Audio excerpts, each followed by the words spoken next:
The fluorescent lights of the Riverside Mall food court flicker with a frequency that matches the throbbing behind Sofia Montese's temples. She's been on her feet for 11 hours straight, 6 at the hospital laundry facility where she folds sheets that smell of bleach and desperation, and 5 more at the retail store where she smiles at customers who don't see her. Her lower back screams with every step, a constant reminder that the cheap shoes from the discount bin aren't meant to carry the weight of a woman working 2 jobs to keep a roof over her daughter's head. But none of that matters right now because Fatima is happy. Sofia watches her 6-year-old daughter press her nose against the glass of the toy store window, her dark eyes wide with wonder at the display of dolls arranged like a miniature fashion show. Fatima's black hair is pulled into 2 neat braids that Sofia woke up an hour early to perfect, and she's wearing her favorite yellow dress, the one with the sunflower on the pocket that's been washed so many times the fabric is soft as a whisper. "Mami, look," Fatima breathes, her small hand leaving a print on the glass. "That one looks like Princesa Elena." Sofia's heart clenches. The doll costs $42. She knows because she checked the price tag last week, doing the mental mathematics that have become second nature. $42 is groceries for 4 days. It's the co-pay for Fatima's asthma medication. It's 3 hours of overtime. She doesn't have the energy to work. "She's beautiful, am I more?" Sofia says, crouching down to Fatima's level despite the protest from her knees. "Maybe for your birthday." Before we jump back in, tell us where you're tuning in from, and if this story touches you, make sure you're subscribed, because tomorrow, I've saved something extra special for you. Fatima's birthday is in 8 months. By then, Sofia hopes the custody hearing will be over. By then, she hopes Carlos will have signed the papers and disappeared back into whatever hole he crawled out of when he decided, after 3 years of silence, that he suddenly wanted to be a father again. "Can we get a pretzel?" Fatima asks, already moving on from the doll with the resilience of a child who's learned not to ask for too much. "With the cheese." Sofia checks her phone. 4:37 on a Saturday afternoon. They have 23 minutes before she needs to catch the bus that will get them home in time for dinner, the rice and beans she started in the slow cooker this morning. The pretzel is $6. "Let's share one," Sofia says, standing up and taking Fatima's hand. The warmth of her daughter's small fingers wrapped around hers is the only thing that makes the exhaustion bearable. The pretzel stand has a line. Of course it does. Everything at Riverside Mall on a Saturday is crowded.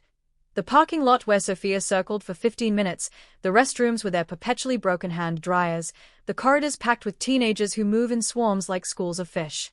Sofia stands in line, Fatima pressed against her leg, and tries not to calculate how many minutes they are losing. Her phone buzzes. She knows without looking that it's him. Carlos has been escalating. The text started 2 weeks ago, casual at first. "How's my little girl?" As if he had any right to call Fatima his after abandoning them when she was 3, after the bruises he left on Sofia's arms had finally faded, after the restraining order expired because Sofia couldn't afford to renew it through the labyrinth of family court. Then the texts got darker. "You can't keep her from me. I have rights. My lawyer says you're in violation." Carlos doesn't have a lawyer. Sofia knows this because she called the courthouse, because she's spent hours on legal aid websites, because she's become an expert in the documentation of her own terror. But the threats work anyway. They work because she's alone, because she's undocumented. Her student visa expired 2 years ago when she couldn't afford to re-enroll, and because men like Carlos know exactly which pressure points to press. She doesn't check the message. She orders the pretzel, hands over $6.37 in exact change, and splits it down the middle with the plastic knife. Fatima takes her half with both hands, careful not to spill the cheese. "We should walk around a little," Sofia says, even though her feet are begging her to sit. "You wanted to see the water fountain, remember?" The fountain is on the 2nd floor, in the atrium where sound echoes off the vaulted glass ceiling. It's a ridiculous thing, jets of water that dance to music, choreographed like a Vegas show in the middle of a suburban mall. But Fatima loves it, and Sofia has learned that small joys are the currency that keeps them both afloat. They ride the escalator up, Fatima clutching the handrail and watching the steps flatten at the top with fascination she's had since she was old enough to walk. The atrium is packed. Saturday crowds surge around them, couples holding hands, families pushing strollers, clusters of teenagers taking selfies by the fountain. Sofia feels the anxiety creeping up her spine. Too many people. Too many exits she can't monitor. She scans faces reflexively, looking for Carlos's angular jaw, his slicked back hair, the swagger that announces his presence before he opens his mouth. He won't come here, she tells herself. He doesn't know where they go. He doesn't know their routines. But he found her cell number. He knows where they live. Mami, can I stand over there? Fatima points to a spot closer to the fountain, where other children are gathered, watching the water arc and spray in time to a pop song blaring from hidden speakers. Sofia hesitates. It's maybe 10 feet away. She can see her from here. Stay where I can see you, Sofia says. Right there, okay? Don't move.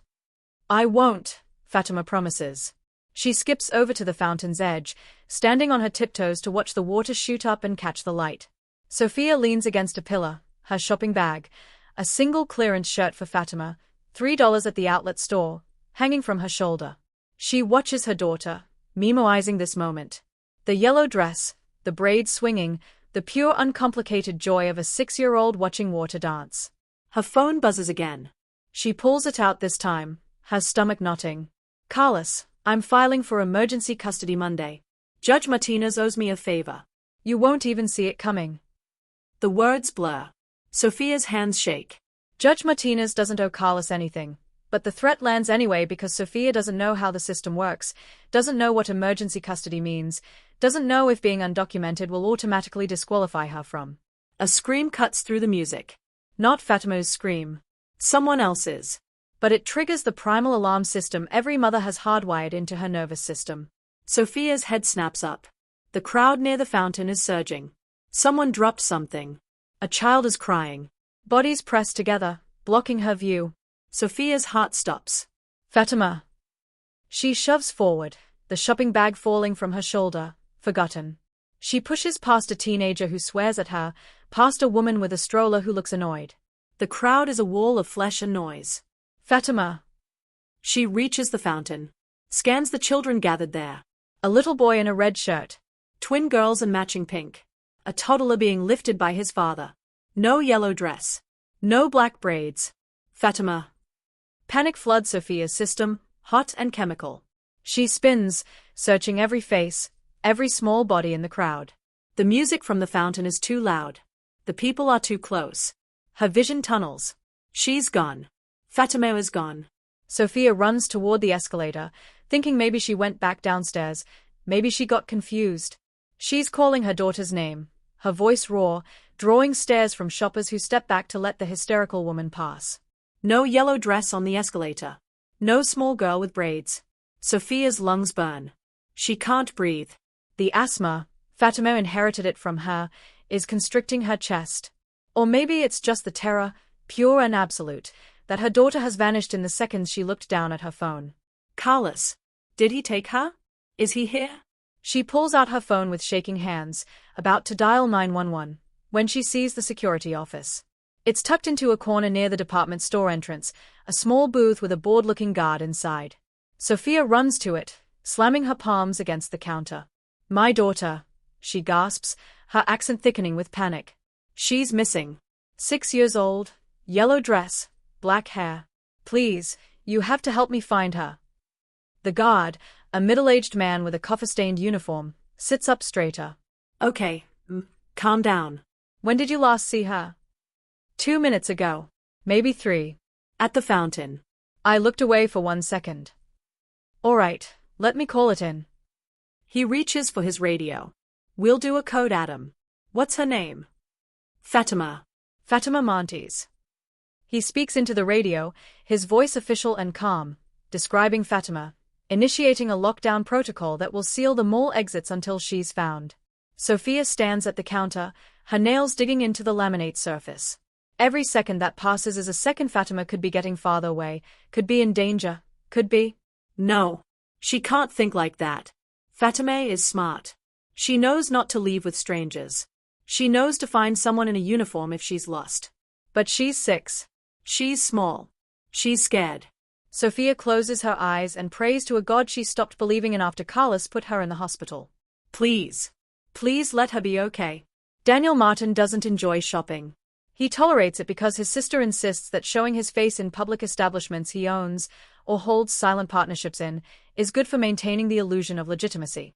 So twice a month, he walks through Riverside Mall, shakes hands with store managers, and reminds them why their rent is so reasonable and their security so effective. Today, he's here for a different reason. The jewelry store on the third floor has a shipment he needs to inspect personally. Diamonds purchased through channels that don't appear on any customs manifest, stones that will be reset and sold with impeccable paperwork that makes them indistinguishable from legitimate inventory. It's a simple operation, elegant in its efficiency. He walks through the mall in a charcoal suit that costs more than most people's monthly salary, his presence parting crowds without him having to ask. People sense the authority he carries, the quiet danger that radiates from a man who's spent 20 years building an empire in the shadows of Chicago. His dark hair is graying at the temples, distinguished rather than old. His eyes are the color of slate, missing nothing. Marcus walks 3 paces behind him, his bodyguard and oldest friend, a mountain of a man in a black suit who looks like he eats glass for breakfast. 2 more security personnel move through the crowd at strategic distances, invisible to civilians but obvious to anyone trained to spot them. Daniel checks his watch. A Patek Philippe that belonged to his father, one of the few things he kept after the old man's funeral. 4:45. He has 15 minutes before the jeweler closes the back room for his appointment. He's passing the atrium when the announcement comes over the mall's PA system. Attention Riverside Mall shoppers. We are initiating a code Adam. A 6-year-old girl named Fatima has been separated from her guardian. She is wearing a yellow dress with a sunflower and has black hair in braids. If you see this child, please bring her to the nearest security office or contact mall personnel immediately. We ask that all guests remain calm and check your immediate area. Daniel's stride doesn't falter, but something in his chest tightens. A lost child. It's not his problem. It's mall security's problem. He has business to attend to. But the memory surfaces before he can stop it. Isabella. 7 years old. Dark curls and his wife's eyes. Running through their garden, laughing, alive. Until she wasn't. The drunk driver who crossed the center line didn't just kill Maria and Isabella. He killed the part of Daniel that believed the world was fair, that money and power could protect the people you love, that being careful mattered. He shakes the memory off. It's been 8 years. The grief is a scar now, thick and numb, rather than an open wound. Boss, Marcus says quietly beside him. 3 o'clock. Daniel follows his gaze. Near the fountain, pressed against a decorative column, is a little girl in a yellow dress. She's alone, her eyes wide and brimming with tears. She's clutching something, a half-eaten pretzel, and scanning the crowd with the desperate focus of a child who's lost and trying not to completely panic. Fatima. Daniel should keep walking. Should let security handle it. He's not a good Samaritan. He's not even a good man by most definitions. But the girl's face, the terror barely held in check, the way she's making herself small against the column, reminds him so viscerally of Isabella that his feet change direction before his brain authorizes the decision. He walks toward her, Marcus following, confused. The girl sees him coming. Her eyes lock onto his, and for a second, Daniel sees the calculation happen. She's been taught not to talk to strangers. But she's also been taught to find help. And Daniel, despite the expensive suit and the dangerous edge he carries, must look like someone who can solve problems. He stops 3 feet away, not wanting to frighten her further. He crouches down slowly, bringing himself to her eye level. The movement makes his knee protest, an old injury from a fight he barely won, but he ignores it. "Hello," Daniel says, his voice gentle. It's a voice he hasn't used in 8 years. "Are you Fatima?" The girl nods, a single tear escaping down her cheek. "I heard the announcement. You're lost, aren't you?" Another nod. "That's okay. We'll find your mom." "I promise." Fatima's lip trembles. "I wasn't supposed to move. Mimi said to stay by the fountain, but these big kids pushed me and I fell down, and when I got up, I couldn't see her anymore." "That wasn't your fault," Daniel says firmly. "Sometimes crowds are confusing. Your mom is looking for you right now. She's probably at the security office." "I'm scared," Fatima whispers. What if he took her?" Daniel's instincts sharpen. "Who?" "The bad man. He sends mean messages. He makes Mimi cry." Before Daniel can process this, Fatima does something that stops his heart. She looks at him with those huge, terrified eyes and asks, "Sir, can you pretend you're my dad?" Daniel blinks. "What?" "Just for a little bit," Fatima says quickly, desperately. "When we find Mimi, can you pretend you're my papi? Because if the bad man is here, he won't try to take me if I have a dad.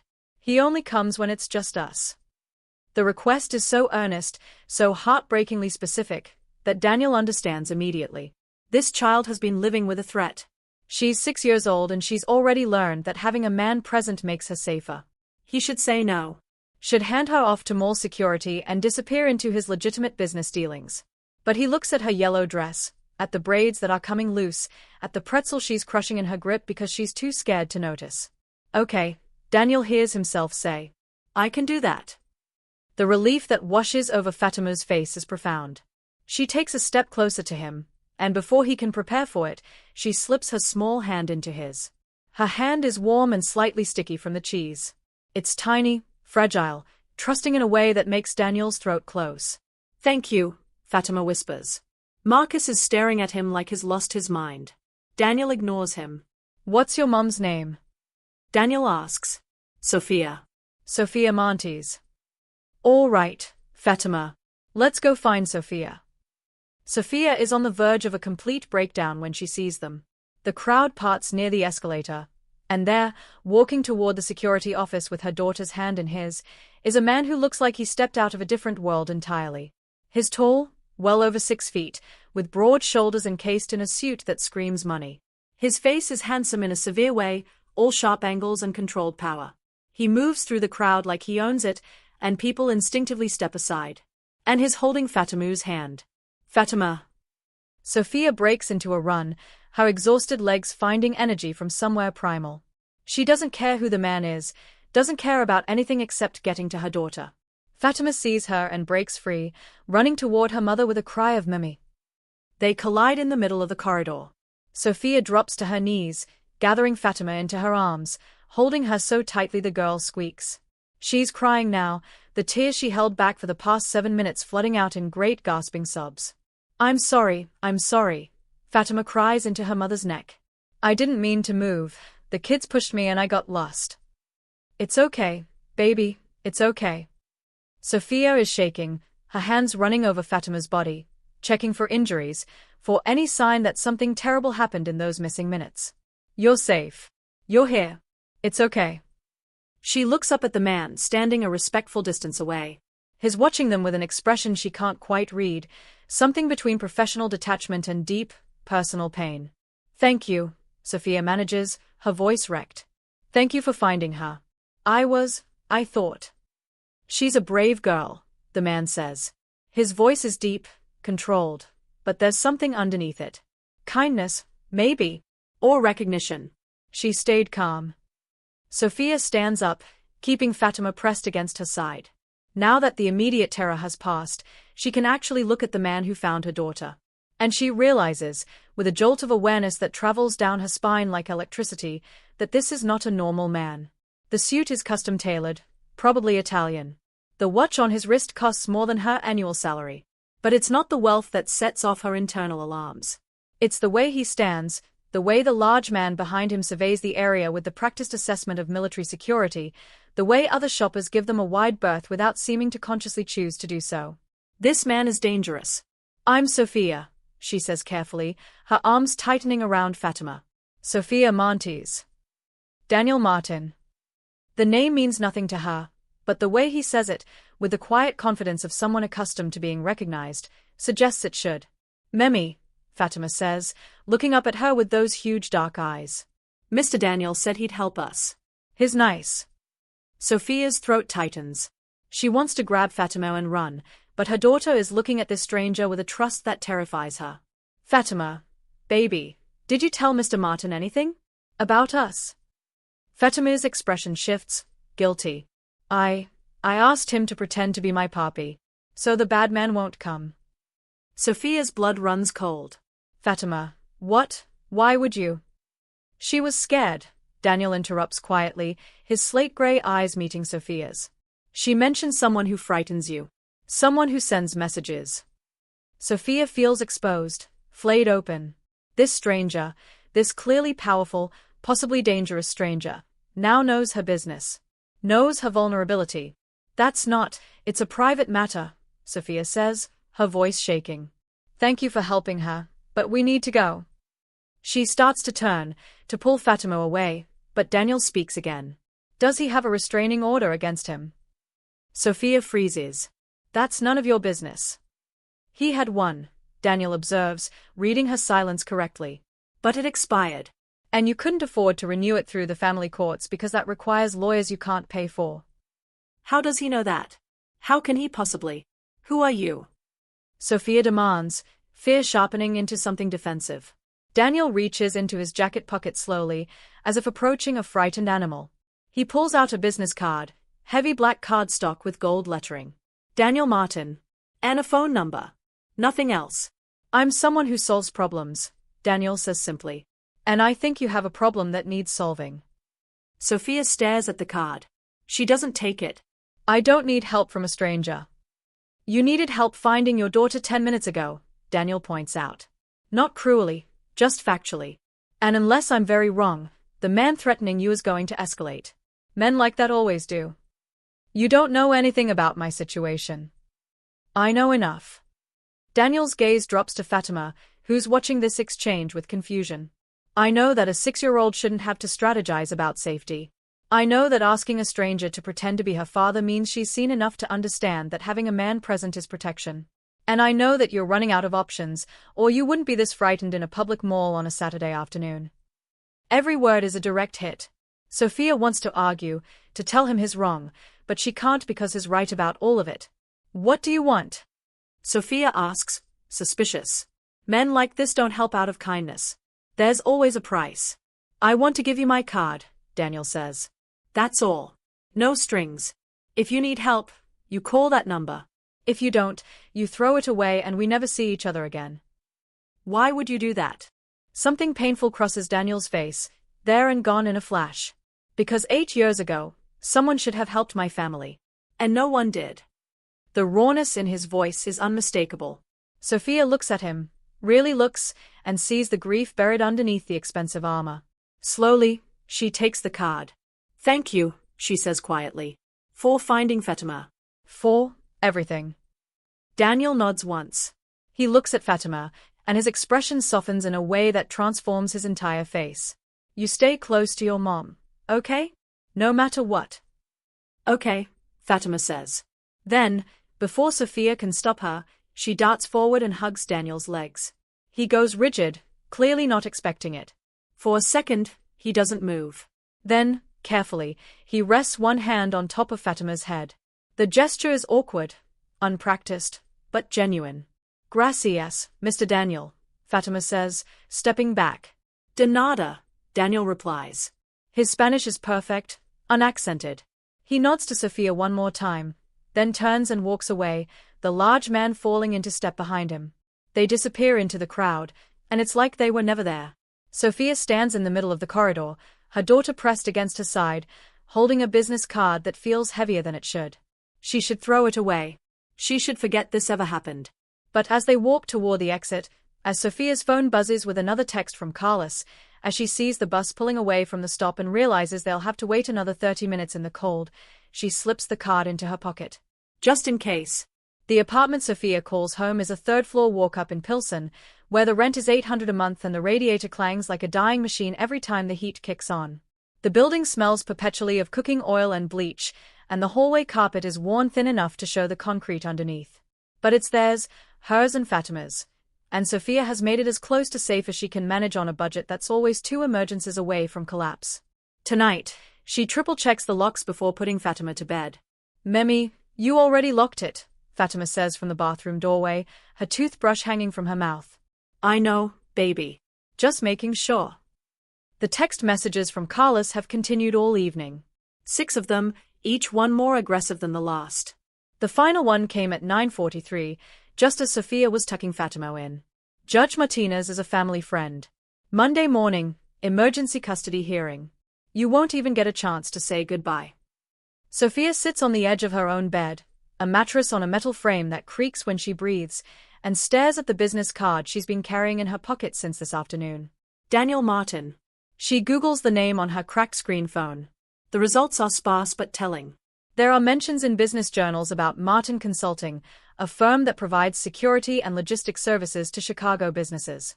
There's a Society page photo from 3 years ago showing Daniel at a charity gala, unsmiling in a tuxedo.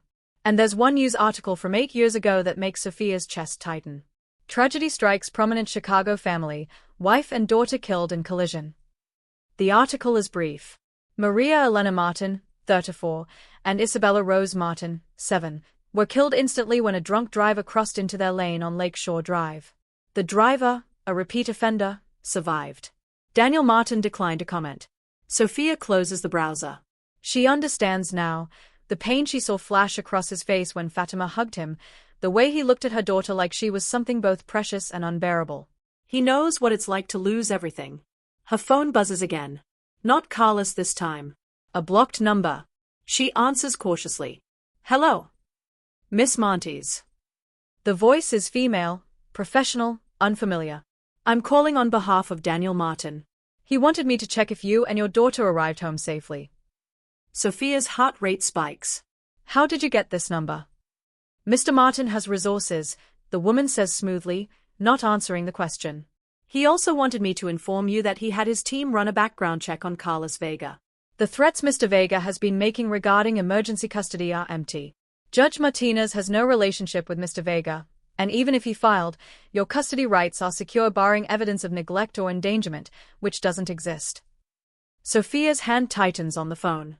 He investigated me. He investigated the threat to you, the woman corrects. There's a difference. Mr. Martin believes in having accurate information. If you'd like his team to continue monitoring Mr. Vega's activities, simply say the word. No obligation, no cost. Why would he do this? Because you have his card, Miss Montes. And to Mr. Martin, that means you're under his protection whether you've officially asked for it or not. Have a good evening. The line goes dead. Sofia sits in the dark apartment, listening to the radiator clang and the sound of her daughter's breathing through the thin wall. She should be angry about the invasion of privacy, about being investigated. But instead, she feels something she hasn't felt in 3 years. She feels less alone. Monday morning arrives with the brutal inevitability of a deadline Sofia can't meet. She drops Fatima at school, a public elementary with bars on the windows and a playground made of recycled tires, and watches until her daughter disappears safely inside. Then she takes 2 buses to the small legal aid office where she has an appointment she scheduled 3 weeks ago. The lawyer is young, overworked, and kind. Her name is Jessica Chen, and she has 14 other cases this week. The good news is that Carlos has no legal grounds for emergency custody, Jessica says, reviewing the file Sofia brought. Printouts of text messages, copies of old police reports, the expired restraining order. The bad news is that he can still file a motion, and you'd have to appear in court to defend yourself. If you don't show up, he could win by default. I'll show up, Sofia says. Here's the problem. Jessica leans forward. You said your visa status is complicated. If Carlos knows that, and he seems like the kind of man who would weaponize it, he could threaten to report you to immigration. That puts you in an impossible position. Fight him in family court and risk deportation, or disappear with Fatima and live as a fugitive. There has to be another option. There is. Jessica pulls out a different folder. You could apply for a EU visa. It's designed for victims of crime who've cooperated with law enforcement. Your police reports from when Carlos assaulted you could qualify you. It would give you legal status and protection. Hope flares in Sofia's chest. How long does that take? 12 to 18 months. Maybe longer. The backlog is. I don't have 18 months, Sofia interrupts. He's escalating now. Jessica's expression is sympathetic but helpless. I know. I'm sorry. The system isn't designed for emergencies like yours. If you had money for a private attorney, if you had leverage, maybe. But with legal aid, I can file the paperwork and hope Carlos backs down. That's the best I can do. Sofia leaves the office feeling like she's drowning. She stands on the street corner, watching traffic blur past, and pulls out the business card. I'm someone who solves problems. She dials the number before she can talk herself out of it. A man answers on the second ring. Not Daniel, but someone with a gravelly voice that sounds like cigarettes and late nights. Yeah. I'm calling for Daniel Martin. My name is Sofia Montes. He gave me this number. Hold on. There's a pause, some muffled conversation. Then a different voice comes on the line. Daniel's voice, measured and calm. Sofia. Hearing him say her name sends an unexpected shiver through her. I need help. Where are you? She gives him the address of the legal aid office. Stay there. I'm sending a car. 20 minutes. I don't need. Sofia. His voice isn't harsh, just absolute. You called because you're out of options. Let me be an option. 20 minutes. He hangs up. Sofia stands on the corner, holding her phone, wondering what she's just set in motion. A black SUV with tinted windows pulls up exactly 19 minutes later. The passenger window rolls down, revealing Marcus, the large man who was with Daniel at the mall. Miss Monty's, he says. Mr. Martin is waiting. The building Daniel takes her to isn't what Sofia expects. She imagines something dark and hidden, maybe a warehouse with cement floors and the metallic smell of violence. Instead, Marcus drives her to a high-rise in the Loop, all glass and steel reflecting the gray November sky.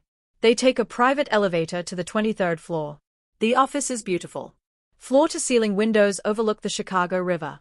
The furniture is modern but warm, leather and dark wood, art on the walls that Sofia suspects is original. It looks like the office of a successful consultant, which technically, Daniel is. He's standing by the window when she enters, phone pressed to his ear, speaking rapid Spanish to someone about shipping schedules and port access.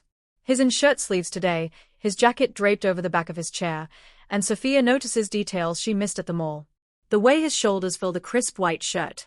The silver at his temples that makes him look distinguished rather than old. The thin scar along his left jaw that suggests a past far more violent than shipping logistics. He ends the call and turns to her. Thank you for coming.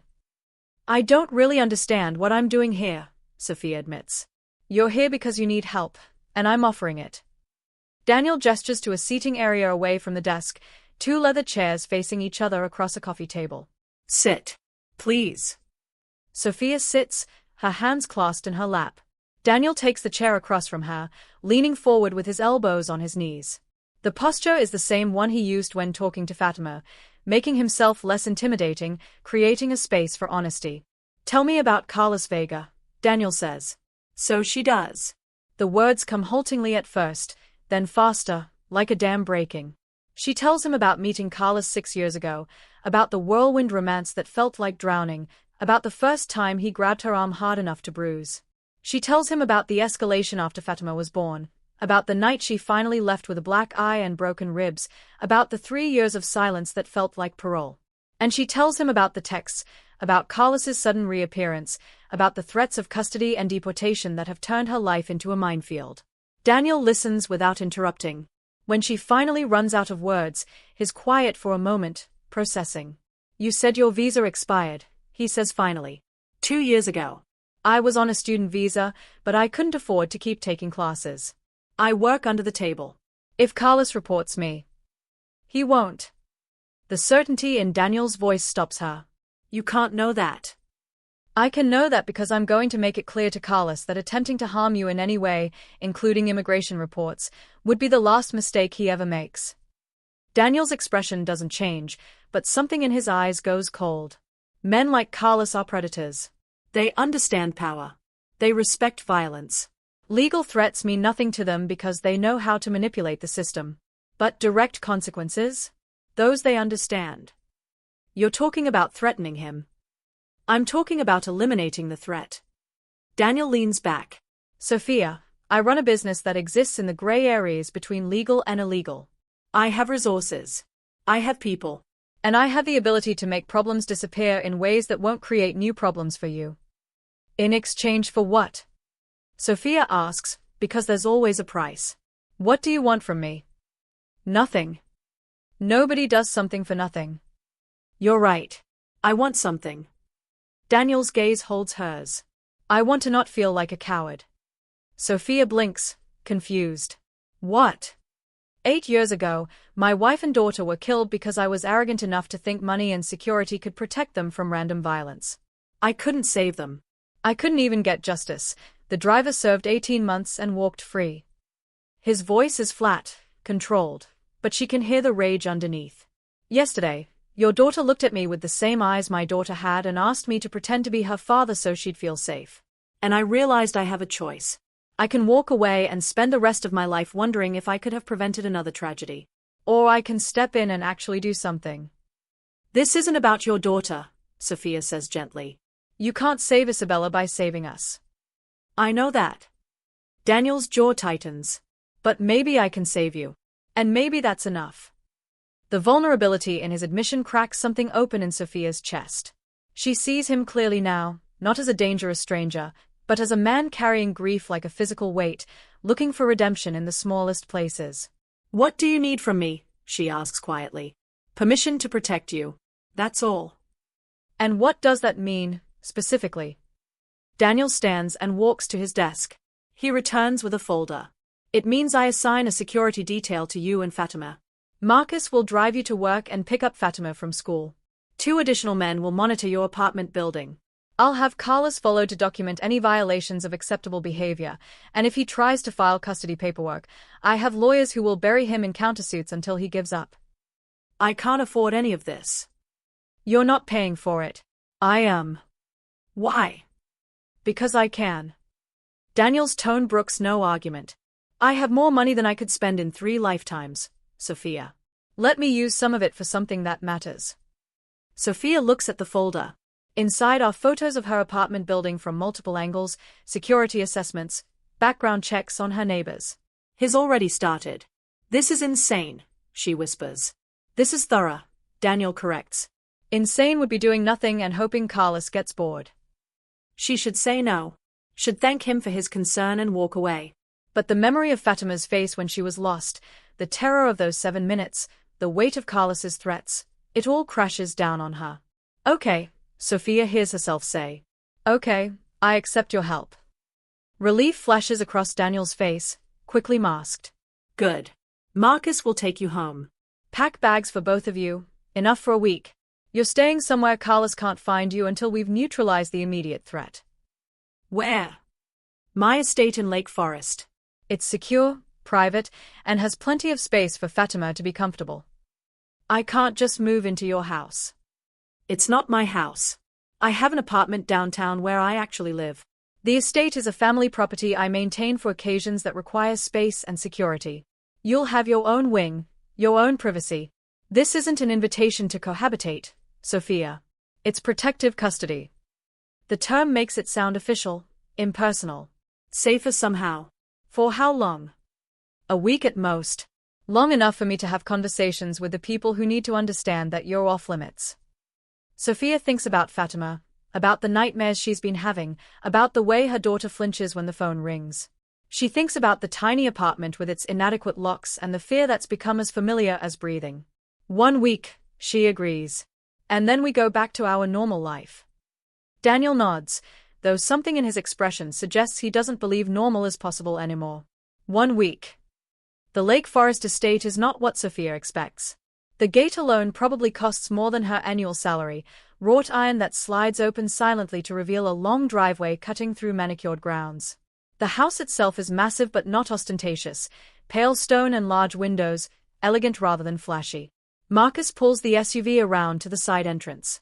"Miss Fatima is being picked up from school now," he says. "She'll be here in 30 minutes. Sofia's head snaps around. You went to her school without asking me." "We cleared it with the principal," Daniel says from the passenger seat. He turned around to look at her. "I had my lawyers send paperwork authorizing Marcus to pick her up in emergencies.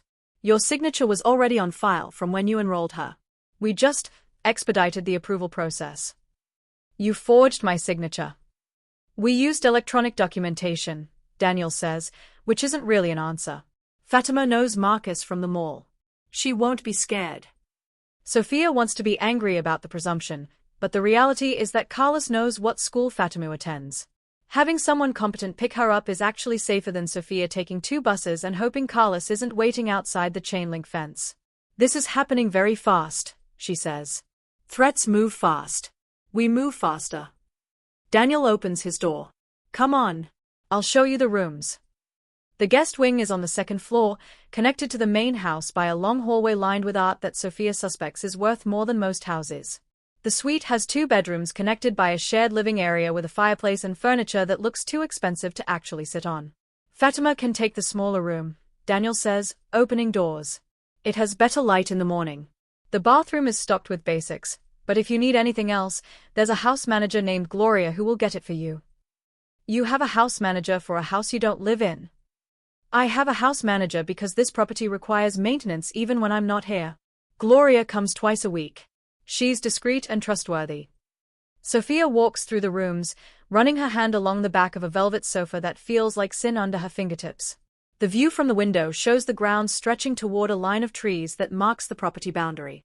It's beautiful and isolated, a gilded cage that's still a cage. What am I supposed to tell Fatima? Sofia asks, turning to face Daniel. She's 6. She'll ask questions. Tell her the truth. That someone is bothering you, and we're staying somewhere safe for a little while. She'll ask about you. About why you're helping us. Daniel is quiet for a moment. Tell her I'm a friend. Are you? He meets her eyes. I'm trying to be. The doorbell, if you can call the melodic chime echoing through the house a doorbell, announces Fatima's arrival. Sofia runs downstairs, needing to see her daughter, to confirm she's really safe. Fatima bursts through the door, her backpack bouncing, eyes wide as she takes in the grand entryway. Mami, this place is like a castle. Not quite, Mija. Sofia pulls her into a hug, breathing in the scent of her strawberry shampoo. But it's nice, isn't it? Mr. Daniel. Fatima spots him on the stairs and waves enthusiastically. You have a really big house. It's too big for one person, Daniel agrees, descending the stairs. Which is why I thought you and your mom could stay here for a little while. Would that be okay? Fatima looks at Sofia for permission. Sofia nods, and Fatima's face lights up. Like a vacation. Something like that, Daniel says. He glances at Sofia. I need to handle some business downtown. Marcus will be here if you need anything, and I'll be back by dinner. You're coming back for dinner? The question slips out before Sofia can stop it. I assumed you'd want to discuss the plan. And Fatima shouldn't eat alone on her first night in a strange place. He says it practically, but something in his eyes is uncertain. Unless you'd prefer privacy. No, Sofia says quickly. Dinner would be nice. Thank you. After Daniel leaves, Sofia helps Fatima explore the suite. They find a closet full of clothes in various sizes. Daniel clearly had someone shop for them. And Fatima discovers a toy chest in her room filled with books and puzzles. Mimi, why are we really here? Fatima asks as Sofia helps her unpack her school bag. Is it because of the bad man? Sofia's throat tightens. Yes, baby. But you don't need to worry. Mr. Daniel is going to help make sure the bad man leaves us alone. Is Mr. Daniel your boyfriend now? What? No. He's just helping us. But he's nice. And he has a pretty house. And he looks at you the way Princesa Elena's prince looks at her. Fatima. It's okay, Mimi.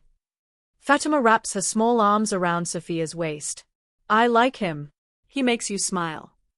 Sofia realizes with a start that it's true.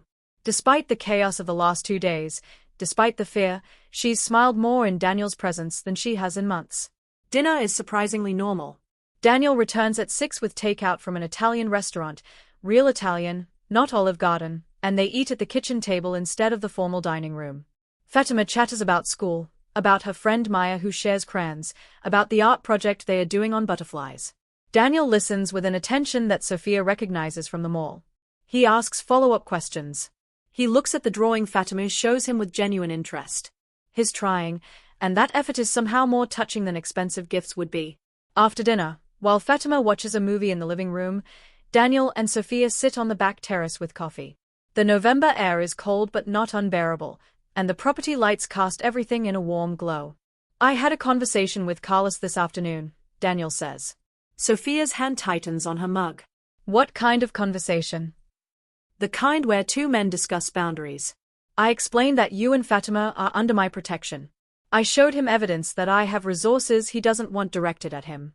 And I made it clear that any further contact, texts, calls, custody filings, immigration threats, would result in consequences he wouldn't enjoy.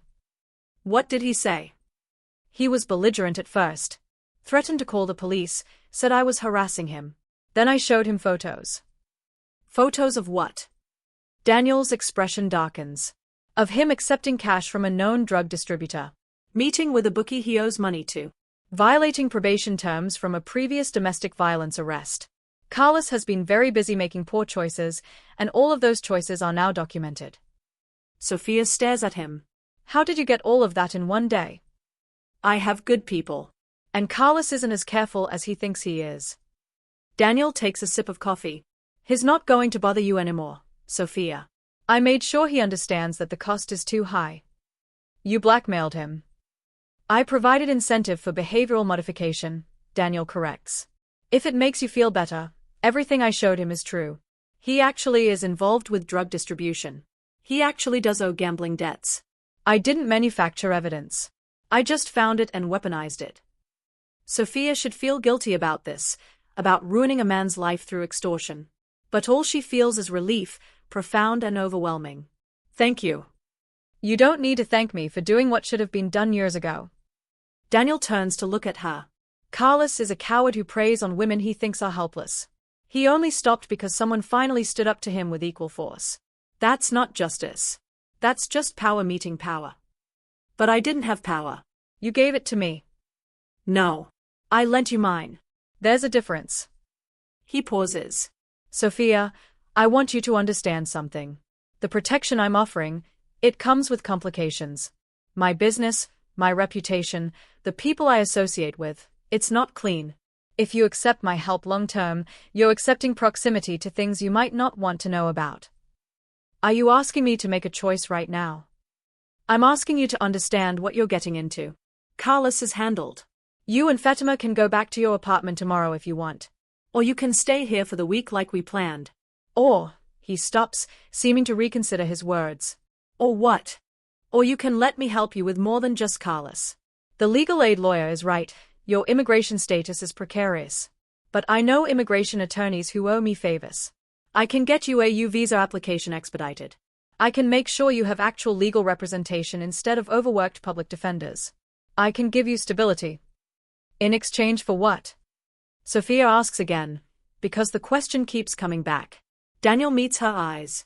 The porch light catches the gray in his hair, the tired lines around his eyes. In exchange for letting me be part of something good again. For letting me protect someone instead of just avenging them. I'm not asking for anything romantic or sexual, Sofia. I'm asking for purpose. The honesty in his voice is devastating. Sofia sees him clearly. A man who's been hollowed out by grief, trying to fill the void with action, with protection, with control over a world that once took everything from him. Okay, she says softly. Help me with the visa. Help me build actual stability. But Daniel. I know I can't buy my way into your life. I know I can't fix my past by fixing your present. But let me try anyway. They sit in silence, drinking coffee while Fatima's laughter drifts through the open door. The moment feels suspended, fragile, like something precious that could shatter if either of them moves too quickly. Inside, Fatima calls out, Mami. Mr. Daniel. The butterfly landed on Mariposa. We should go watch, Sofia says, standing. Daniel stands too, and as they walk back inside, his hand brushes against hers. It's brief, accidental, but the contact sends electricity up Sofia's arm. She glances at him and sees that he felt it too, the awareness, the possibility, the danger of getting too close. But tonight, surrounded by the warmth of this temporary sanctuary, Sofia lets herself believe that maybe danger isn't always a bad thing. The rest of the week unfolds in a rhythm Sofia never expected to feel comfortable with. Marcus drives her to both jobs every morning, waits in the parking lot, drives her back. Fatima is picked up from school by either Marcus or another member of Daniel's security team, a woman named Elena who speaks Spanish and makes Fatima laugh. Evenings at the estate become almost domestic. Daniel comes for dinner most nights, sometimes bringing work to do in his study but always emerging when Fatima calls for him. He helps with homework, explaining multiplication in a way that finally makes sense. He fixes the broken clasp on Sofia's necklace with steady hands and careful focus. He plays board games with Fatima and lets her win without making it obvious. Sofia watches these interactions with growing confusion. Daniel isn't performing kindness, he's genuinely engaged. And Fatima, who's been wary of men since her last memory of Carlos, blooms under his attention. On Thursday night, after Fatima is in bed, Daniel finds Sofia in the kitchen making tea. I have news about the visa application. Sofia's heart jumps. Already? My attorney filed an expedited request. You have an interview scheduled for next month with us. If it goes well, you could have work authorization within 3 months and permanent residency within a year. 3 months. A year. Time frames that felt impossible yesterday suddenly feel real. How much do I owe your attorney? Nothing. He's on retainer for my businesses. This falls under personal matters I have him handle. Daniel, I can't accept. Yes, you can. He steps closer. Sofia, you've spent 3 years drowning because you didn't have help. Let someone help. Let me help. Why does it have to be you? The question hangs between them. Daniel is quiet for a long moment, and when he speaks, his voice is rough with something deeper than casual charity. Because when I look at Fatima, I see what Isabella would have looked like at 6. Because when I see you fighting for your daughter, I see Maria's strength. Because for the first time in 8 years, I wake up in the morning with something to do that matters beyond profit margins and territory disputes. He runs a hand through his hair. Because you make me remember what it felt like to be human. Sofia's breath catches. Daniel. A crash from upstairs cuts her off. They both freeze for a split second, then run. Fatima's room is chaos. The window is shattered, glass scattered across the hardwood floor. The curtain billows in the cold November wind. And Fatima is screaming, pressed into the corner, pointing at the window. He was there, she sobs. The bad man was at the window. Daniel is at the window in 2 strides, looking out into the darkness. Sofia scoops Fatima up, feeling glass crunch under her feet, and carries her daughter out of the room. Marcus appears in the hallway, weapon drawn. Boss. Lock down the property, Daniel orders, his voice cold and controlled. Someone just threw a brick through the window. Check the perimeter cameras. Find out how they got past the gate.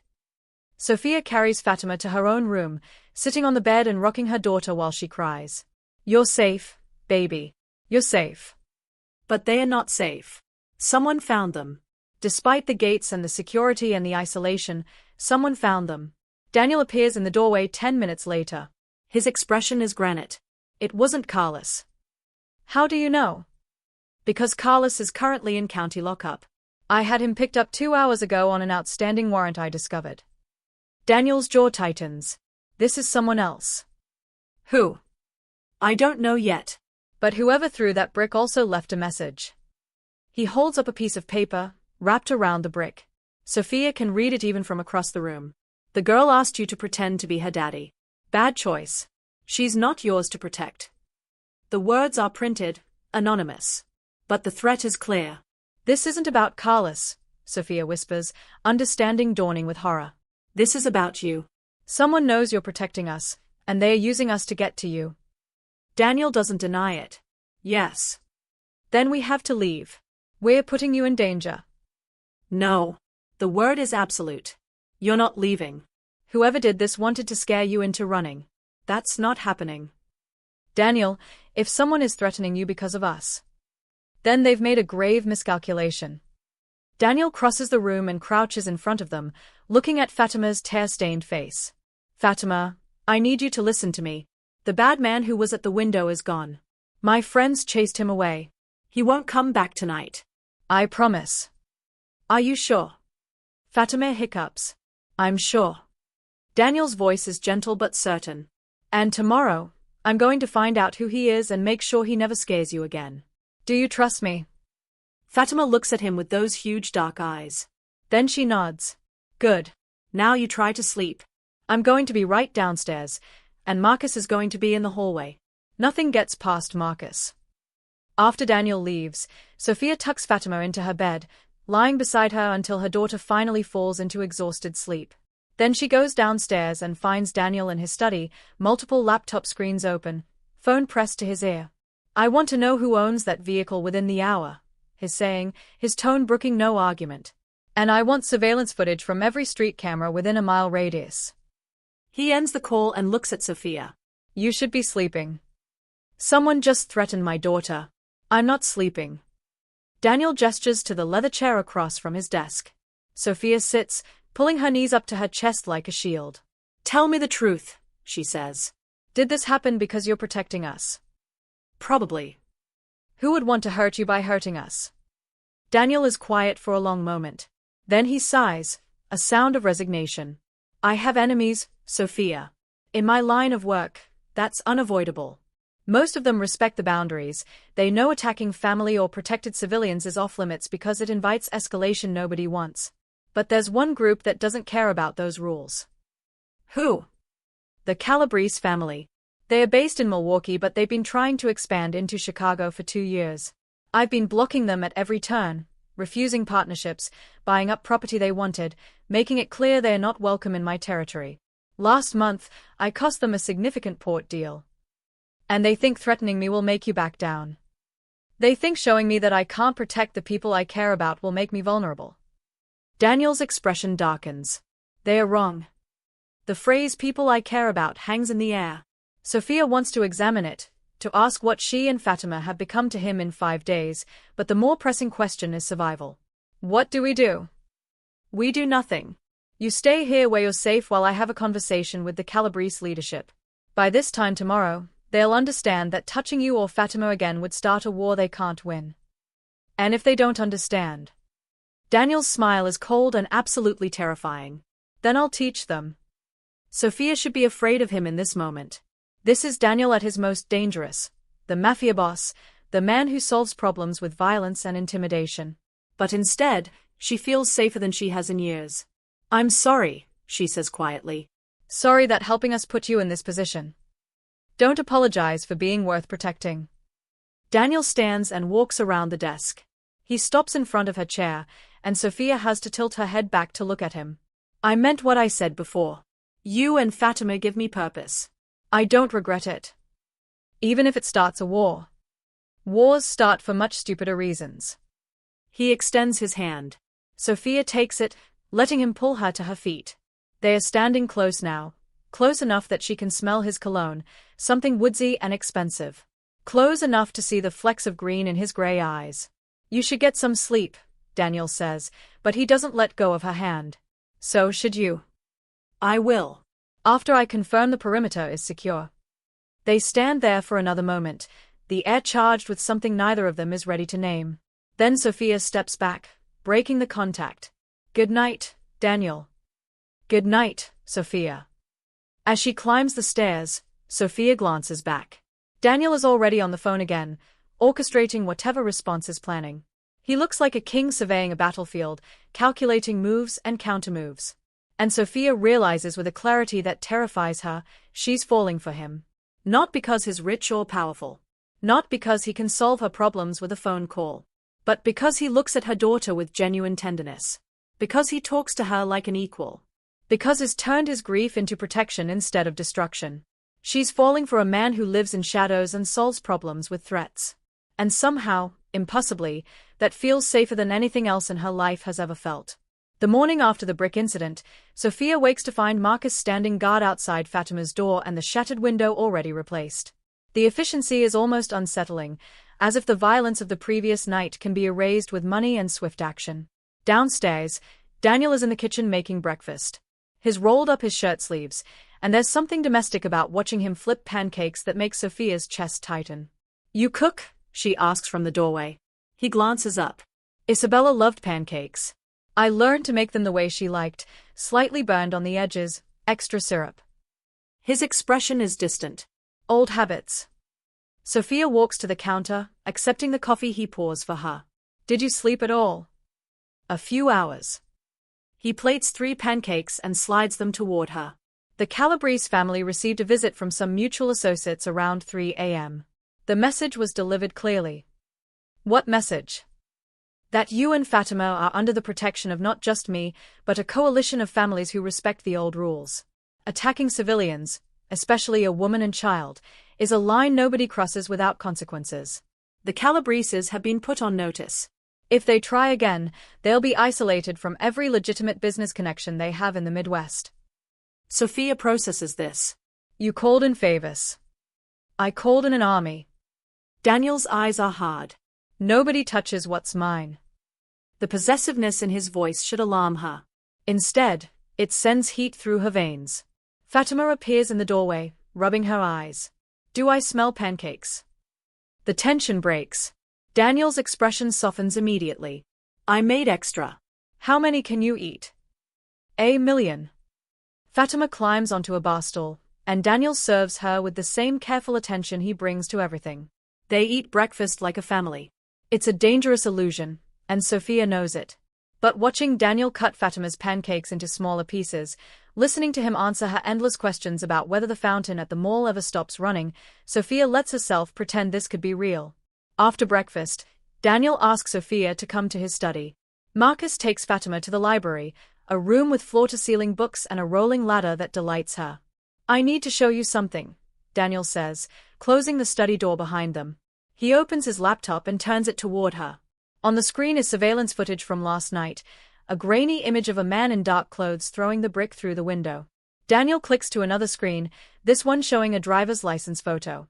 Vincent Calabrese, junior member of the family, known for being impulsive and violent. He's the one who threw the brick. Where is he now? In a very uncomfortable position, having a very uncomfortable conversation with people he's terrified of. Daniel's expression is neutral. By tonight, he'll be on a plane to Italy with instructions to never return to the United States. The Calabrese leadership is distancing themselves from his actions, claiming he acted without authorization. Do you believe them? It doesn't matter if I believe them. What matters is that the message is clear: you're off limits. Vincent's exile is proof of that. Sofia stares at the screen. This man terrorized her daughter, and now he's being shipped across the ocean like a misbehaving child sent to boarding school. The justice is swift and absolute, nothing like the slow grinding machinery of the legal system she's been trapped in. I don't know if I should be grateful or horrified, she admits. Be both. That's honest. Daniel closes the laptop. Sofia, I need to ask you something. The week is almost over. You can go back to your apartment, back to your life.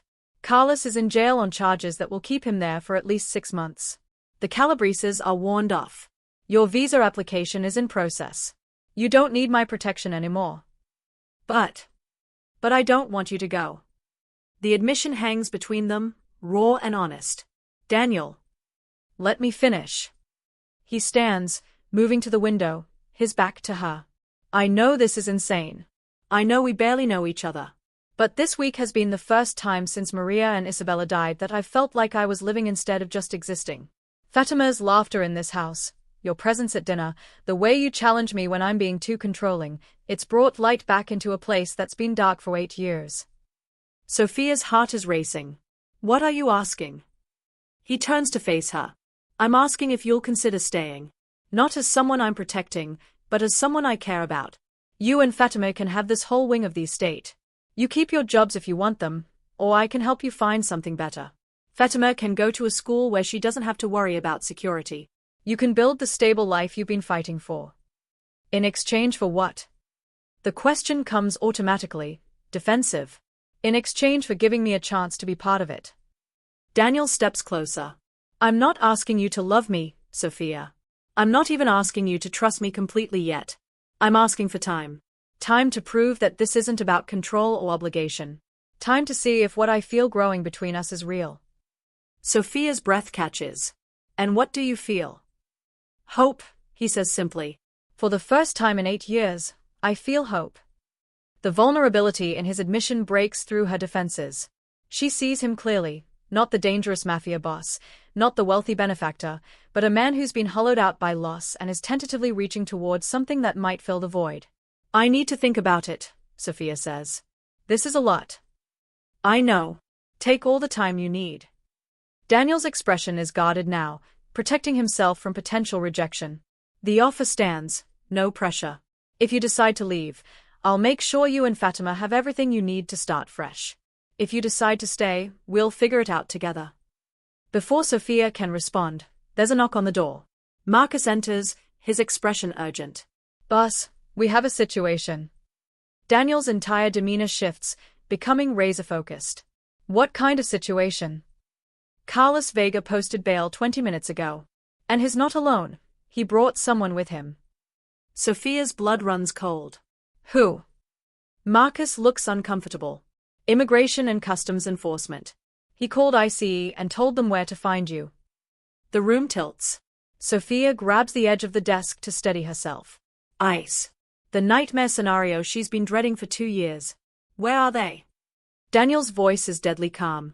Headed here. They'll be at the gate in less than 10 minutes. How did Carlos know she was here? Security footage from the mall. Someone posted video of you with Fatima and Sofia online. Carlos saw it, put together that you were helping them, and made an educated guess about where you'd take them. Daniel's jaw clenches. Get our attorneys on the phone. All of them. I want every legal barrier between ICE and this house that money can buy. Boss, I don't think. Do it. Daniel turns to Sofia, and she sees fear in his eyes for the first time since they met.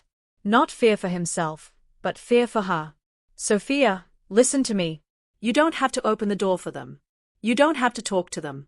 We have time to figure this out. Daniel, they are federal agents. You can't just refuse to let them in. Watch me.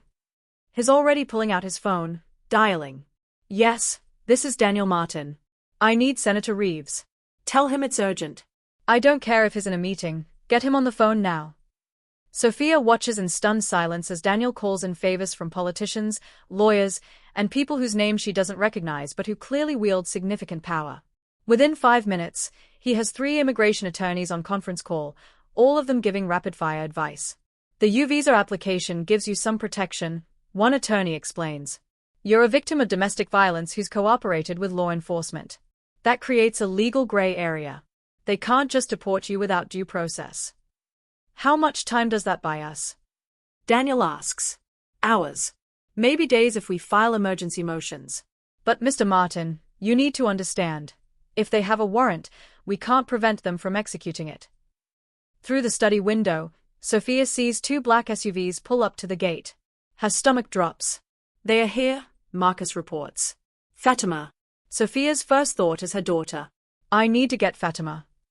Elena already has her, Daniel says. She's in the panic room. Fatima thinks it's a game. Of course he has a panic room. Of course he's already thought 3 steps ahead. The intercom buzzes. A male voice, official and cold. This is Special Agent Morrison with ICE. We're here to execute a warrant for Sofia Montes. Open the gate. Daniel presses the button. This is private property. You'll need to show the warrant to my head of security before I grant access. Sir, we can obtain a court order to force entry. Then obtain one. Until you do, you're trespassing. Daniel releases the button and turns to Sofia. We have maybe an hour before they come back with a judge's order. Maybe less. What am I supposed to do? Run? Live as a fugitive with my daughter. You're supposed to let me fix this. You can't fix everything. Sofia's voice cracks. You can't buy or threaten your way out of federal immigration law. This is exactly what I was afraid of. Getting close to you, letting Fatima get attached, and then having it all fall apart because I'm undocumented and there's no amount of power that changes that. Then marry me. The words hit like a physical blow. Sofia stares at him. What? Marry me. Right now. I have a judge who owes me a significant favor. We can have a marriage license issued within the hour. Once we're married, your deportation case becomes infinitely more complicated. It buys us time to get your visa approved, and it gives you legal protection. That's insane. That's practical. Daniel steps closer, his eyes intense. Sofia, I know this isn't romantic. I know it's not what you dreamed of. But I'm offering you a solution. Marry me, and I can protect you legally. We don't have to make it real. It can be purely on paper. But it gives you status, gives Fatima security, and gives me the legal standing to fight for you. You'd marry someone you barely know just to solve a problem. I'd marry someone I care about to protect her from a broken system. There's a difference. Sofia's mind is racing. Marriage to Daniel Martin. It's absurd, impulsive, and completely logical all at once. But looking at him, at the determination in his eyes, the way he's already mentally planning the next 10 moves, she understands what he's really offering. Not just legal protection. Not just money or power. But partnership. Someone in her corner willing to fight the battles she can't win alone. What about Fatima? Sofia asks. She's already getting attached to you. If we do this and it falls apart. It won't fall apart. Not if we don't let it. Daniel takes her hands. I told you I'm not asking you to love me. I'm asking for time. This gives us that time. We figure out the rest as we go. The intercom buzzes again. Mr. Martin, we'll be back with a court order within 30 minutes. Ms. Montes needs to prepare to come with us. 30 minutes. Half an hour to make a decision that will change the trajectory of her entire life. Sofia looks at the man standing in front of her. A man who threw rocks at a broken window to protect her daughter. A man who called in an army to keep them safe. A man who looks at her like she's precious instead of a burden. Okay, she hears herself say. Let's do it. Relief floods Daniel's face. He's already pulling out his phone.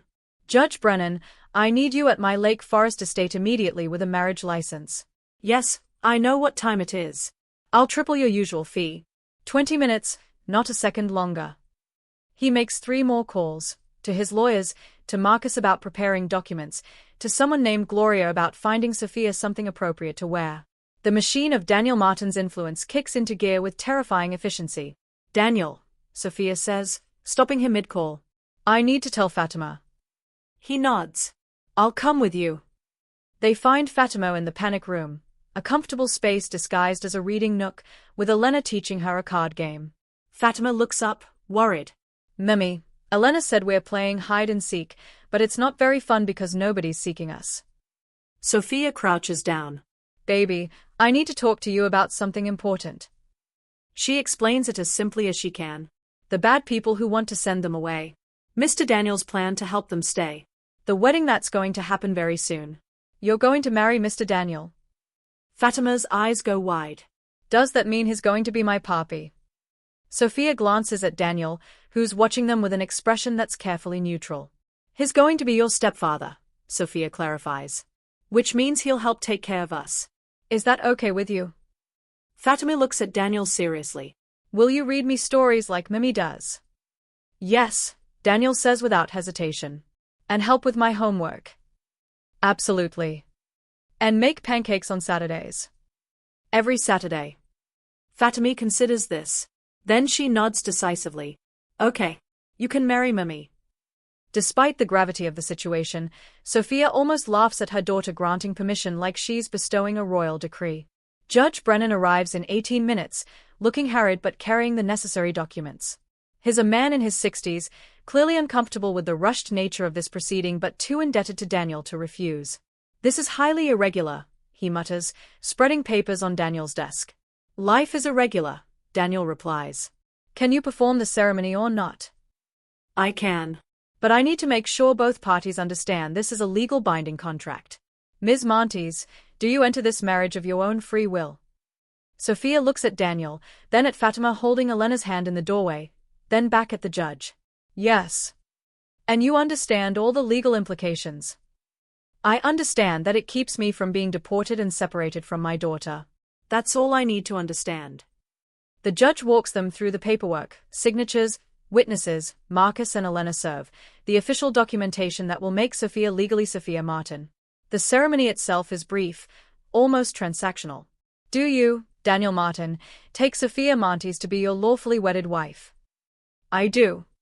Do you, Sofia Montes, take Daniel Martin to be your lawfully wedded husband? Sofia's voice is steady. I do. Then by the power vested in me by the state of Illinois, I pronounce you husband and wife. There's no kiss. No romantic music. Just the scratch of pen on paper and the weight of what they've just done settling over them like a blanket. As Judge Brennan is packing up his documents, Marcus's radio crackles. They are back. 3 vehicles. They have the court order. Daniel's expression hardens. Then let's go meet them.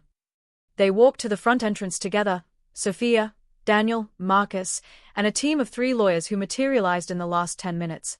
Fatima stays inside with Elena, watching through a window. The gate opens to reveal Agent Morrison and 4 other ICE officers, along with a local police escort. Morrison approaches the door with a folder of documents. Mr. Martin, we have the necessary authorization. Sofia Montes needs to come with us now.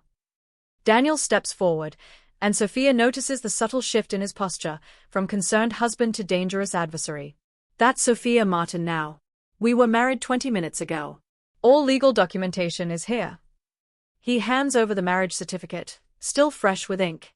Morrison's jaw tightens as he reviews it. This doesn't change the warrant. Actually, it changes everything, one of Daniel's attorneys interjects. Mrs. Martin is now married to a U.S. citizen, which qualifies her for adjustment of status under INA Section 245. Any deportation proceedings must now go through marriage-based immigration channels, which requires additional hearings and processing time. This is clearly a fraudulent marriage to avoid deportation. Prove it, Daniel says coldly. Prove that I didn't fall in love with Sofia and her daughter. Prove that our relationship isn't genuine. You'll find that difficult considering I have witnesses, documentation of our time together, and the resources to tie up your investigation in legal proceedings for years. Morrison looks between them, calculating. He's outmaneuvered and he knows it. This isn't over, he finally says. No, Daniel agrees. But it's over for today. My wife isn't going anywhere with you. If you want to challenge the marriage, file the appropriate paperwork and we'll address it through proper legal channels. Until then, I suggest you leave my property before I have you arrested for harassment. It's a bluff. Daniel can't actually have federal agents arrested. But the sheer confidence with which he delivers the threat makes Morrison hesitate. After a long moment, he gestures to his team. We'll be in touch, Mrs. Martin. They retreat to their vehicles, and Sofia watches them drive away, her legs suddenly weak. The adrenaline that's been holding her up crashes, and she sways. Daniel's arm is around her immediately, supporting her. Easy. It's over. You're safe. For now, Sofia whispers. They'll come back. They'll investigate. Let them investigate. They'll find exactly what I show them. A genuine relationship, a legitimate marriage, and a family they can't easily tear apart. He turns her to face him. Sofia, I need you to trust me. Can you do that? She looks up at him. At this man who's now legally her husband, who's appended his entire life to protect her, who's standing between her and the world with absolute conviction. I'm trying, she says honestly. That's all I ask. That night, after Fatima is asleep, in her own room now, the panic of earlier having transformed into excitement about her mother's wedding, Sofia and Daniel sit in his study, the adrenaline finally wearing off. What happens now? Sofia asks. Now we build a life that looks real enough that nobody can challenge it. You move your things here permanently. We combine our routines. We present as a married couple whenever necessary. And in private? Daniel is quiet for a moment. In private, we figure out what we actually are to each other. No pressure, no expectations. Just possibility. Sofia studies him across the desk. He looks exhausted, the events of the day etched in the lines around his eyes. But there's also something else, satisfaction, maybe, purpose. You did all of this, married a virtual stranger, made yourself liable for immigration fraud accusations. For what? To save your soul? To fix your past. I did it because when I look at Fatima, I see my daughter. When I look at you, I see my wife. He pauses. The wife I failed to protect. This is my chance to do it right. I'm not Maria, Daniel. And Fatima isn't Isabella. We can't be your second chance. I know that. His voice is raw. But maybe you can be my first chance at something new. Something that isn't haunted by ghosts. Sofia stands and walks around the desk. She stops in front of him, and he looks up at her with those slate-gray eyes that see too much. I'm terrified, she admits. Terrified this is moving too fast. Terrified I'm letting my daughter get attached to something that might disappear. Terrified that I'm feeling things for you that I shouldn't feel for someone who's essentially a stranger. What kind of things? The question is barely above a whisper. Sofia reaches out and touches his face, her fingers tracing the scar along his jaw. Dangerous things, she whispers back. The kiss happens so naturally that later, Sofia won't be able to say who moved first. His lips are warm and sure against hers, his hands coming up to frame her face with unexpected gentleness. The kiss deepens, and Sofia feels 8 years of grief and 3 years of fear burning away in the heat between them. When they finally break apart, both breathing hard, Daniel rests his forehead against hers. This complicates things, he says. Everything about this is already complicated. True. He pulls back slightly, his thumb brushing her cheek. Sofia, I need you to know, whatever this becomes, however it evolves, I'm in it. Completely. I don't do anything halfway. I'm starting to understand that about you. They sit together in the study until late, talking about logistics and possibilities. Where Fatima will go to school. How they'll handle the immigration interviews. What story they'll tell people about how they met. It's practical and mundane, but underneath it all is the current of something bigger. Connection, attraction, the tentative building of trust. Around midnight, Sofia stands to go to bed. Daniel walks her to the stairs. "Are we going to tell people the truth?" she asks. "About why we really got married?" "The truth is that I married you to protect you and Fatima. The truth is that I care about both of you more than I expected to. Everything else is just details." He brushes a strand of hair behind her ear. "Sleep well, wife." The word sends a shiver through her. "Good night, husband." 3 months later, Sofia stands in the kitchen of the Lake Forest estate making breakfast. It's Saturday, which means pancakes, Daniel's tradition that Fatima has thoroughly embraced. She can hear her daughter's laughter from upstairs, where Daniel is helping her get dressed for her friend Maya's birthday party. The transformation of their lives has been gradual but profound. Sofia quit her 2 jobs after her work authorization came through, and she's now enrolled in nursing school, something she dreamed of before Carlos derailed her life. Fatima attends a private school with small classes and a playground that looks like it belongs in a park, not a prison yard. The immigration interviews were intense but manageable. Daniel played his role perfectly. Devoted husband, protective stepfather, genuinely invested in his family. And somewhere along the way, it stopped being a role. They haven't had another kiss since that night in the study. They are taking it slow, despite living in the same house, despite the growing tension that builds every time they are alone together. Daniel moved Sofia into the main house instead of the guest wing, but she still has her own bedroom. For now. Fatima appears in the doorway, wearing a purple dress that Daniel bought her last week. "Mami, Papi says I can bring 2 presents to Maya's party. Is that too many?" Sofia's heart catches, the way it does every time Fatima calls Daniel Papi. It happened naturally about 6 weeks ago, and Daniel's eyes had gone suspiciously bright when he heard it. 2 presents is perfect, baby. Daniel follows Fatima into the kitchen, and Sofia's breath catches the way it always does when she sees him in casual clothes, jeans and a sweater that make him look younger, more approachable, though no less dangerous. "Marcus is getting the car ready," he says. Then, to Fatima, "Go grab your presents from your room, okay?"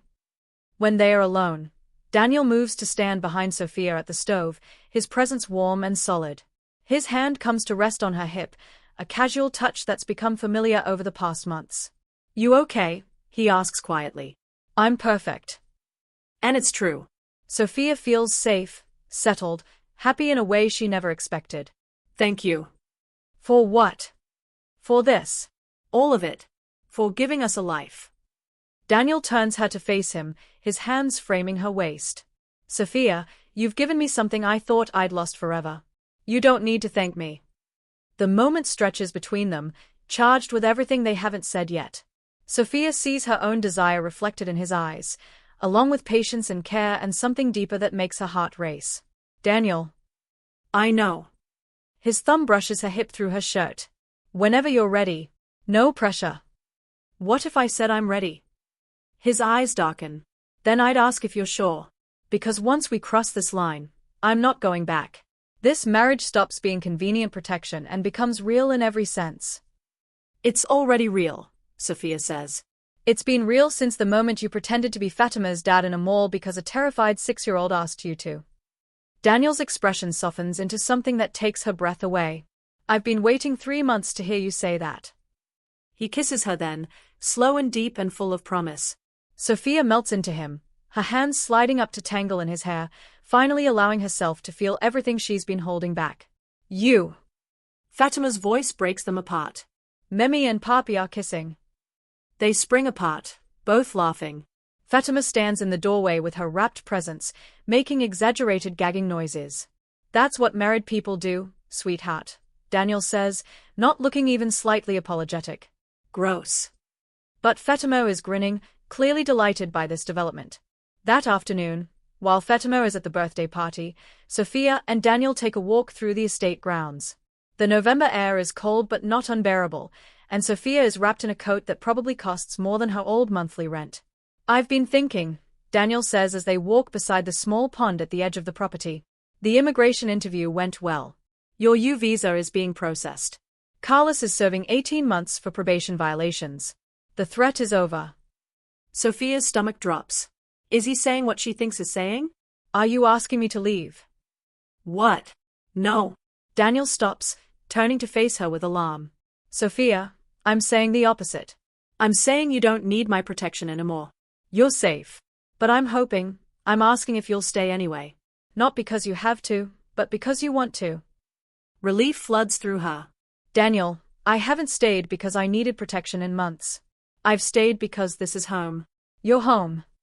The smile that breaks across his face is beautiful, transforming his usually serious expression into something young and joyful. He pulls her close, and they stand there by the pond, two people who found each other in the worst circumstances and built something precious from the wreckage. I love you, Daniel says quietly. I probably shouldn't. It's too fast, too complicated, too many reasons it shouldn't work. But I love you anyway. Sofia's eyes fill with tears. I love you too. You terrifying, overprotective, wonderful man. I love you too. They kiss again, and this time there's no one to interrupt. When they finally pull apart, Daniel is looking at her with an intensity that makes her knees weak. Come on, he says, taking her hand. Let's go home. Home. Not the estate, not the house, but the place they've built together. Where Fatima laughs and Daniel makes pancakes and Sofia studies for nursing school exams. Where they are building a family from broken pieces and second chances. As they walk back hand in hand, Sofia thinks about the lost girl in the mall who asked a stranger to pretend to be her dad. About the Mafia boss who said yes because he couldn't save his own daughter. About all the small choices and moments of courage that led them here. Sometimes the most dangerous thing you can do is let someone in. But sometimes it's also the bravest. And sometimes, if you're very lucky, it's both. The courthouse steps are crowded with people celebrating new citizenship, new marriages, new beginnings. Sofia clutches her approved immigration documents, permanent resident status, work authorization, a path to citizenship that's finally, legally hers. Fatima is holding Daniel's hand, wearing a new dress for the occasion. She's grown 3 inches and lost 2 baby teeth, and she calls Daniel Papi without hesitation now. You're really American now, Mami? She asks. I'm really legal now, Sofia corrects. I've always been American in my heart. They drive home, and it is home now, completely and without reservation, to find a celebration waiting. Marcus is there with his wife, who Sofia has become close with. Elena and the rest of the security team. Gloria the house manager. Even Judge Brennan, who's become something of a friend despite the unusual circumstances of their first meeting. That night, after the guests leave and Fatima is asleep, Sofia and Daniel sit on the terrace where they sat that first night when he offered her protection. I have something for you, Daniel says. He pulls out a small box, and Sofia's heart jumps. Daniel, we're already married. I know. But you never got a ring. You never got a real proposal. And I want to do this right. He opens the box to reveal a simple diamond ring, elegant, not ostentatious. Sofia Martin, will you stay married to me? Not because you have to, not for protection or legal status, but because you love me and I love you and we've built something worth keeping. Tears spill down Sofia's cheeks. Yes. 1,000 times yes. He slides the ring onto her finger, and they kiss under the stars, 2 broken people who found each other and built something whole. Thank you, Sofia whispers against his lips. For seeing me in that mall. For helping Fatima. For being brave enough to take a chance on us. Thank you, Daniel replies, for teaching me that second chances are real. That love doesn't end with loss. That family can be built from the strangest circumstances and still be perfect. They sit together in the dark, planning their future. Fatima's upcoming school play. Sofia's nursing school graduation in 18 months. The vacation they are planning to Colombia so Sofia can finally see her mother again, legally, without fear. The possibility of adopting Fatima officially, making her a Martin in name as well as heart. Inside the house, Fatima sleeps peacefully, safe and loved. Outside, the estate security system hums quietly, a reminder of the world they came from. But here, in this moment, Sofia and Daniel are simply a couple who found each other against all odds and chose to build something beautiful from the wreckage of their pasts. The lost girl asked a stranger to pretend to be her father. The stranger said yes. And in doing so, they all found what they'd been missing: family, safety, love, and home. Sometimes the best things in life start with a desperate question and a compassionate answer. Sometimes protection becomes love becomes forever. And sometimes, pretending to be something can help you become it for real. Up next, you've got 2 more standout stories right on your screen. If this one hits the mark, You won't want to pass these up. Just click and check them out. And don't forget to like, subscribe and turn on the notification bell so you don't miss any upload from us.